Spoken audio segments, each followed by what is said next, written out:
Assalamualaikum warahmatullahi wabarakatuh.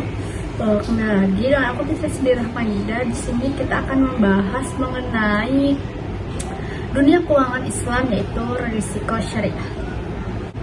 Mari kita mulai dengan memahami apa sih yang dimaksud dengan risiko. Dalam literatur, risiko sering didefinisikan sebagai kemungkinan terjadinya kerugian atau hasil yang tidak diinginkan.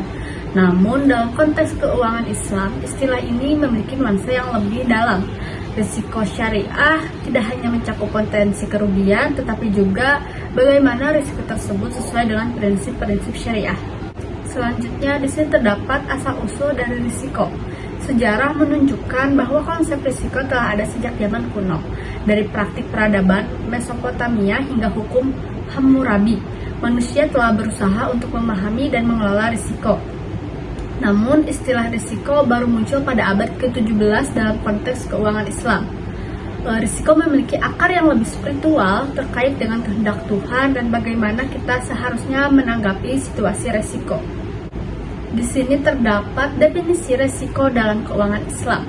Dalam keuangan Islam, risiko didefinisikan melalui istilah muhatoroh, yang berarti situasi yang melibatkan probabilitas penyimpangan dari hasil yang diharapkan. Para ulama juga menyoroti hubungan antara risiko dan keuntungan, di mana risiko harus dikelola untuk mencapai hasil yang halal dan sesuai dengan prinsip syariah.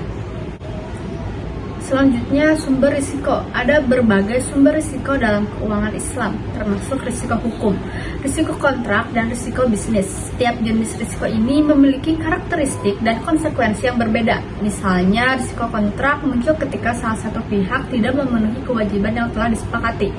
Ini menunjukkan pentingnya pemahaman yang jelas tentang kontrak dalam transaksi keuangan syariah. Selanjutnya, di sini terdapat risiko versus ketidakpastian. Penting untuk membedakan antara risiko dan ketidakpastian. Risiko dapat dihitung dan dikelola, sedangkan ketidakpastian atau gharar adalah kondisi yang tidak dapat diprediksi.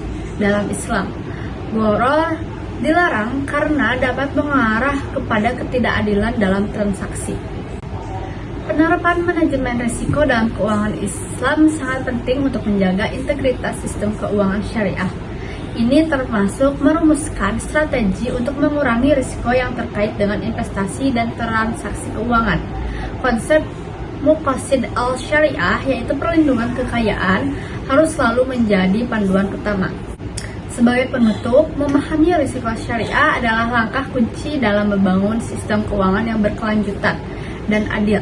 Dengan mengelola risiko sesuai dengan prinsip-prinsip syariah, kita dapat mencapai tujuan keuangan yang lebih luas tanpa mengorbankan nilai-nilai spiritual kita. Cukup sekian di video pembahasan kali ini. Terima kasih dan bye.